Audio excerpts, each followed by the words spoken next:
ইৰফান খানক মনত পেলায়। এটি জটিল ৰোগত আক্ৰান্ত হৈ থকা ইৰফান খানে আজি কিছুদিনৰ আগতে টাইমছ অফ ইণ্ডিয়াত তেখেতৰ মনৰ ভাৱ প্ৰকাশ কৰিছিল। সেই কথাখিনি মই আপোনালোকৰ আগত পাঠ কৰি দিবলৈ লৈছো।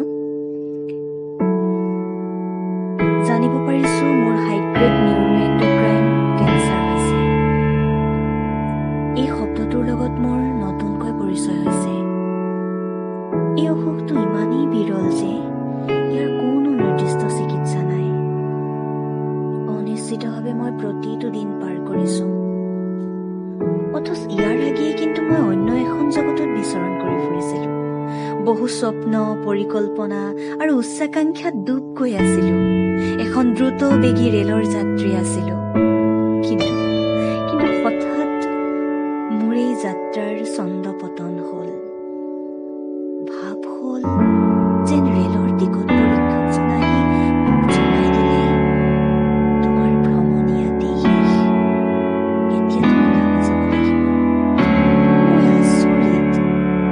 সেই টিকট পৰীক্ষকজনৰ লগত মই তৰ্কাতৰ্কি কৰিছো। তেওঁক বাৰে বাৰে কৈছো, এইটো মোৰ গন্তব্যস্থান নহয়। ভাৱ হৈছে এই বিশাল পৃথিৱীখনত মানুহ যেন সঁচাকৈয়ে শক্তিহীন জীৱ। তথাপিও আমি জীৱনকে আঁকোৱালি লৈ ব্যস্ত হৈ থাকো। মোৰ অসুখৰ কথা জনাৰ পাছত হেজাৰ অনিশ্চয়তাৰ মাজতে মোৰ সন্তানক মই বুজাইছো। অনিশ্চয়তাৰ মাজত মইনো বেছিদিন নাথাকিম। এইবোৰৰ মাজতে কিবা এটা ভয়াৱহ যন্ত্ৰণাই যেন মোক গ্ৰাস কৰি আহিছে। জীৱন আৰু মৃত্যুৰ মাজত যেন এটা পথবিবধান। ৰাস্তাৰ এফালে মই থকা হস্পিটেলখন, আনটোফালে এখন ক্ৰিকেট ষ্টেডিয়াম।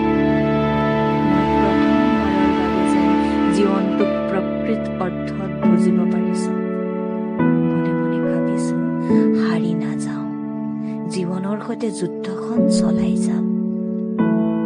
বহু মানুহে মোৰ বাবে বহু প্ৰাৰ্থনা কৰিছে। তেওঁলোকে মোক শুভকামনা জনাইছে। তেওঁলোকৰ বহুতকে মই চিনি পাওঁ আৰু বহুতকে মই চিনি নাপাওঁ। তেওঁলোকে মোক অনুপ্ৰেৰণা যোগাইছে।